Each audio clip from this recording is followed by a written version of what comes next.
Salam sejahtera dan selamat datang ke To Do My Channel. Sila subscribe dan like pada channel ini. Hari ini kita akan bincang latihan buku teks matematik KSSM tingkatan 4, iaitu praktis komprehensif pada muka surat 148 hingga 150. Okey, mari kita mula. Soalan 1.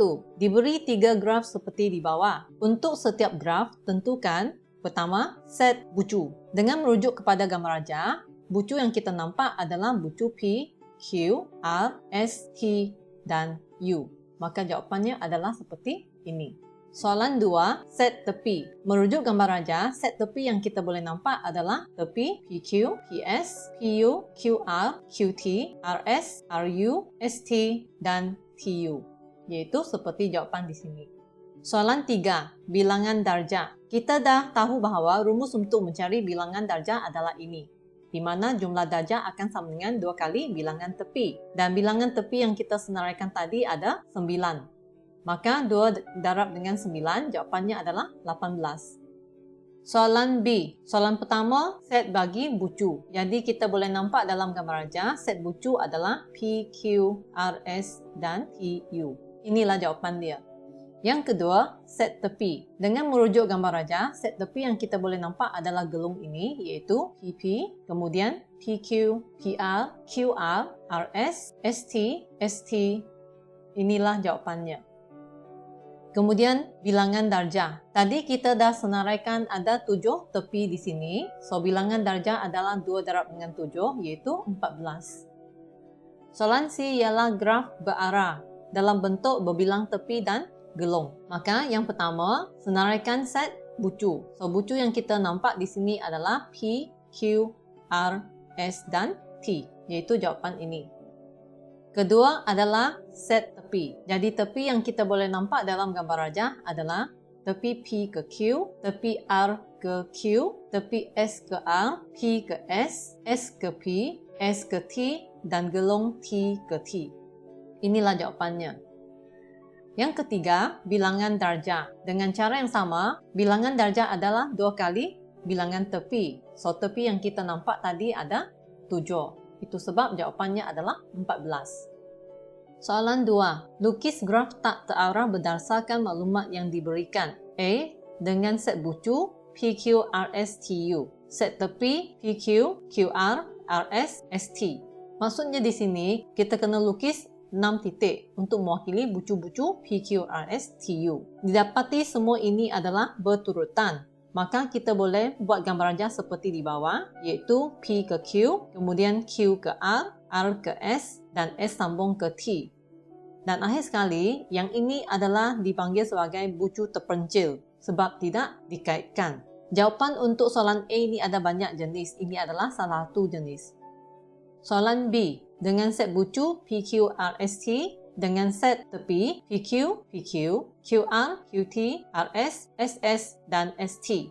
Dari sini kita tahu bahawa ini adalah berbilang tepi, maka keadaannya adalah seperti bahagian ini. Kemudian, bucu Q ini akan dikaitkan kepada 2 bucu lain, iaitu bucu R dan bucu T. Maksudnya disambung dengan 2 tepi ini. Seterusnya, bucu R akan dikaitkan ke bucu S, iaitu sebelah ini. Kemudian, SS ini bermaksudnya adalah wujudnya satu gelung ini, seperti gambar rajah ini. Dan akhir sekali, bucu S akan dikaitkan ke bucu T, iaitu tepi yang terakhir ini. Inilah graf yang sepatutnya untuk soalan B. Soalan 3A. Lukis satu graf tak terarah dan berpemberat mewakili jalan persekutuan yang menghubungkan beberapa buah bandar seperti dalam jadual di sebelah. Anda digalakkan menggunakan peta kawasan untuk menentukan kedudukan bandar-bandar yang diberikan. Peta di sebelah kanan ini adalah didownload dari internet. Dengan merujuk pada jadual ini, kita labelkan setiap nama bandar itu sebagai satu bucu. Kemudian, jarak yang diberikan dalam jadual itu merupakan pemberat pada graf tak terarah di sebelah kanan ini. Maka jawapan untuk soalan A adalah seperti dalam gambar rajah ini. Soalan B. Adakah graf yang Anda lukis merupakan pokok? Berikan justifikasi Anda. Jawapannya Ya, pokok. Kerana semua pasangan bucu dikaitkan dengan satu tepi sahaja. Dan syarat kedua, bilangan bucu adalah 7, bilangan tepi adalah 6, iaitu kurang 1 daripada bucunya. Soalan 4. Raja di bawah menunjukkan graf terarah dari rumah Lani di A ke sekolah di E. Diberi tepi BE ialah jalan perbandaran dan tepi AB, AC, CD serta DE ialah jalan dalam kawasan perumahan. Cadangkan laluan terbaik yang boleh dipilih oleh Lani untuk ke sekolah dengan basikal. Berikan justifikasi anda. Pilihan yang lebih selamat adalah laluan dari A ke C ke D, kemudian D ke E. Ini adalah kerana laluan ini adalah lebih selamat berbanding dengan laluan A, B ke E yang melalui jalan perbandaran. Walaupun Lani perlu berkayuh lebih 300 meter berbanding laluan A ke B dan ke E. Soalan 5. Graf terarah dan berpemberat di sebelah menunjukkan bayaran tiket dan masa perjalanan bagi pilihan penerbangan oleh suatu syarikat penerbangan swasta. Diberi bucu S ialah destinasi yang ditujui dari bucu P. Bucu Q dan bucu R ialah lapangan terbang transit. Masa transit di setiap lapang terbang ialah 45 minit. Soalan A, nyatakan pertama, laluan yang paling murah. Di sini cikgu telah senaraikan harga dan juga masa yang diambil untuk semua laluan yang mungkin. Pertama, dari P ke R ke S. Kedua, P ke S. Ketiga, P ke Q ke R ke S. Dan keempat, P ke Q dan ke S. Kalau kamu perhatikan di sini, ada yang ditambah dengan 45 minit sebab itu adalah bahagian transit tadi. Jadi, bila kita bandingkan 4 laluan di sini, laluan yang paling murah adalah laluan P ke Q, Q ke R, kemudian R ke S dengan harga sebanyak RM160 sahaja. Soalan kedua, nyatakan laluan yang mengambil masa perjalanan yang paling singkat. Jadi, bila kita lihat daripada 4 jenis laluan tersebut, P ke S ialah laluan yang mengambil masa perjalanan yang paling singkat, iaitu selama 3 jam sahaja berbanding dengan 3 laluan yang lain. Soalan B, jika anda perlu ke destinasi dengan kos yang optimum, nyatakan laluan yang anda pilih. Berikan justifikasi anda. Di sini, cikgu pilih laluan P ke Q, Q ke S. Kerana ini kita boleh jimat RM35, manakala masa itu hanya berbeza sebanyak 9 minit sahaja bila kita bandingkan dengan laluan P ke S. Soalan 6. Bina 4 persamaan linear berdasarkan graf terarah di bawah. Diberi X5 sama dengan 15, tentukan nilai X1, X2, X3 dan X4. Diberi tip di sini, kita boleh gunakan jumlah bilangan darjah bagi tepi yang masuk sama dengan jumlah bilangan darjah yang keluar bagi setiap bucu. Maka, dengan merujuk kepada gambar rajah tersebut, untuk bucu A, jumlah bilangan darjah bagi tepi yang masuk ke bucu A iaitu 11, sama dengan jumlah bilangan darjah bagi tepi yang keluar dari bucu A iaitu X1 tambah dengan X2. Ini kita label sebagai persamaan 1. Untuk bucu B, jumlah bilangan darjah bagi tepi yang masuk ke bucu B iaitu X4 akan sama dengan jumlah bilangan darjah bagi tepi yang keluar dari bucu B iaitu X3 tambah dengan 11. Demikianlah untuk setiap bucu yang lain, di mana C adalah X2 tambah dengan X3 sama dengan 20. Untuk bucu D, X1 tambah dengan 10 sama dengan X5. Dan satu lagi, bucu E, X5 tambah dengan 10 sama dengan X4. Di sini cikgu tunjukkan kelima-lima persamaan linear yang mungkin, tetapi soalan minta 4 sahaja. Oleh itu, kita gunakan persamaan linear untuk A, B, C, D sahaja. Diberi dalam soalan, X5 akan sama dengan 15. Jadi kita gantikan nilai ini ke dalam persamaan 4 ini. So, X1 tambah dengan 10 akan sama dengan 15. Maka pindah ini ke sebelah menjadi hasil tolak. X1 akan sama dengan 5. Nilai X1 ini kita ganti ke dalam persamaan 1 untuk bahagian 1 ini. Maka kita akan dapat 11 sama dengan 5 tambah dengan X2. Pindahkan 5 ke sebelah menjadi hasil tolak, maka X2 akan sama dengan 6. Nilai X2 ini kita akan ganti ke dalam persamaan ke-3, iaitu pada bahagian X2 ini. Maka kita akan dapat 6 tambah dengan X3 sama dengan 20. Kita pindahkan nombor 6 ke sebelah kanan menjadi hasil tolak, maka X3 akan sama dengan 14. Kemudian nilai X3 ini kita ganti ke dalam persamaan kedua ini pada bahagian X3. Oleh itu, kita akan dapat X4 sama dengan 14 tambah dengan 11, maka jawapan X4 adalah 25. Jadi kesimpulannya, nilai X1 adalah 5, nilai X2 adalah 6, nilai X3 sama dengan 14, dan nilai X4 sama dengan 25. Soalan 7. Graf tak terarah di bawah menunjukkan kedudukan 6 buah rumah di sebuah kampung. Seorang juru jual perlu ke semua rumah tersebut bermula dari rumah A dan berakhir di rumah F. Soalan A. Lukis suatu graf terarah mewakili jarak terpendek dari A ke F dengan syarat semua laluan hanya dilalui sekali sahaja. Jadi apabila kita teliti graf di sebelah kanan ini dan selepas kita teliti semua laluan yang mungkin, ini adalah laluan yang terpendek, yaitu dari A ke D, lepas itu dari D ke C, dari C ke B, B ke E, dan akhir sekali E ke F. Soalan B. Hitung jarak terpendek dalam km berdasarkan graf yang anda lukis. Jadi kita hanya perlu tambahkan pemberat pada graf tadi, yaitu 750 tambah 500 tambah 600 tambah 780 tambah 450. Ini adalah dalam meter, yaitu 3000 dan 80 meter. Kita kena tukarkan ke dalam km seperti permintaan dalam soalan, maka jawapannya ini kita bahagi dengan 1000. Oleh itu, ia akan sama dengan 3,08 km. Soalan 8. Graf di sebelah menunjukkan kaitan antara unsur-unsur yang terdapat dalam set X, set Y, dan set Z. Dengan keadaan set semesta adalah sama dengan kesatuan antara set X, Y, atau Z. Soalan A. Wakilkan graf di sebelah dalam bentuk gambar raja Venn. Di sini, keadaan gambar raja Venn itu adalah seperti yang ditunjuk di soalan A.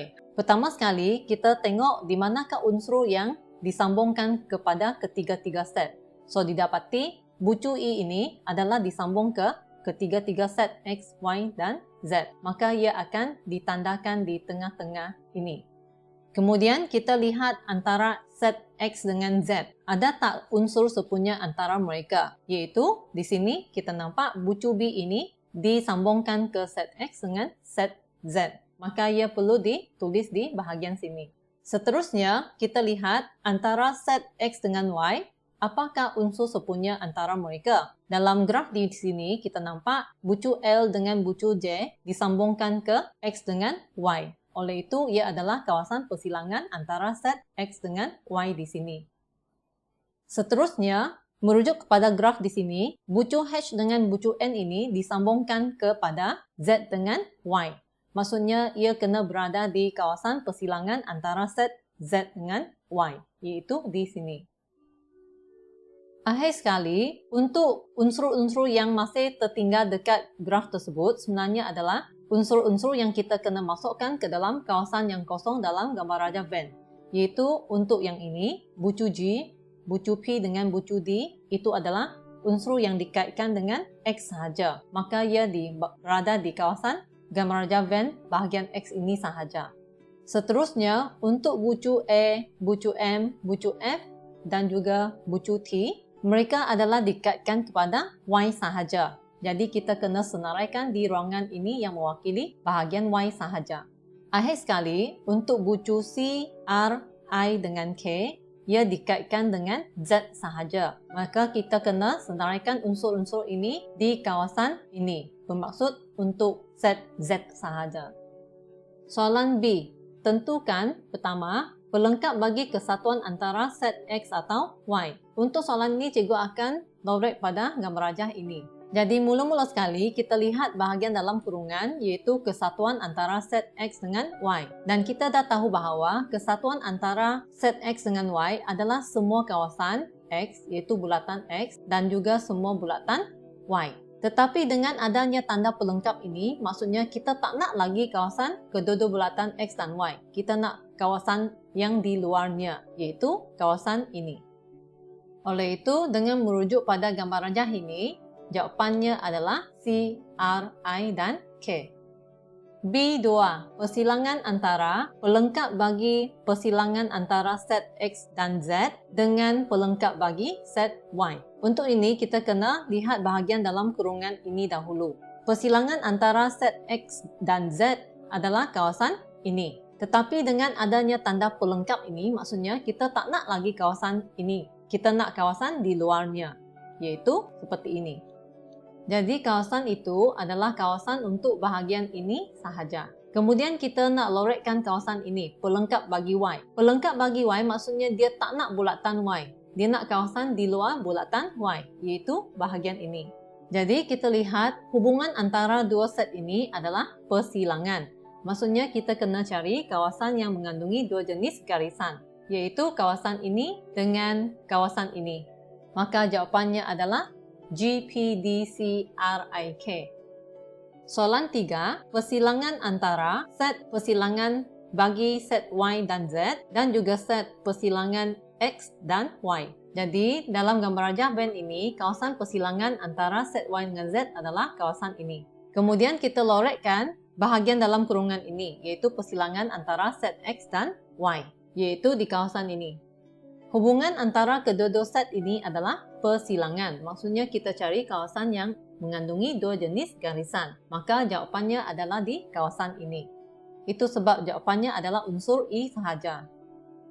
Soalan 9. Encik Ganesan berjawatan sebagai pengurus sebuah agensi insurans. Beliau berjaya menyediakan 2 orang ejen insurans yang aktif di bawah pimpinannya untuk menjual suatu skim insurans terkini yang bernilai RM100 sebulan. Selain menjual polisi insurans, ejen-ejen tersebut juga perlu memperkenalkan minimum 2 ejen baharu setiap seorang untuk tujuan kenaikan pangkat. Pada raja pokok di sebelah bucu P mewakili pengurus, I1 sebagai ejen peringkat pertama, I2 sebagai ejen peringkat kedua dan seterusnya. Soalan A, jika terdapat 30 orang ejen pada bulan Januari, lengkapkan pokok yang diberikan.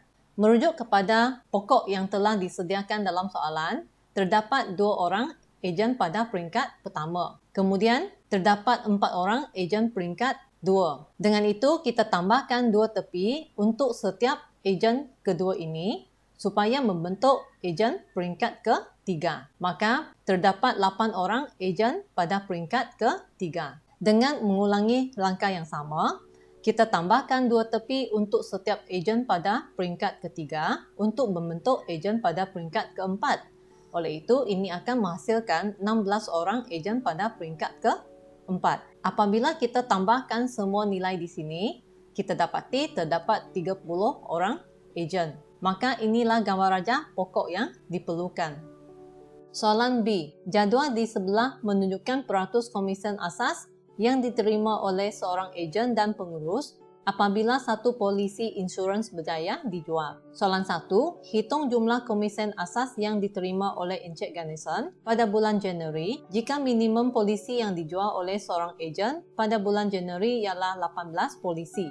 Mula-mula kita kira komisen asas bagi jualan satu polisi, iaitu kita ambil RM100 darab dengan 2% tadi. Maka jawapannya adalah RM2. Seterusnya, dalam soalan kata, seorang ejen akan jual 18 polisi. Maka, komisen untuk jualan 18 polisi akan sama dengan 18 darab dengan RM2 tadi, memberikan kita RM36.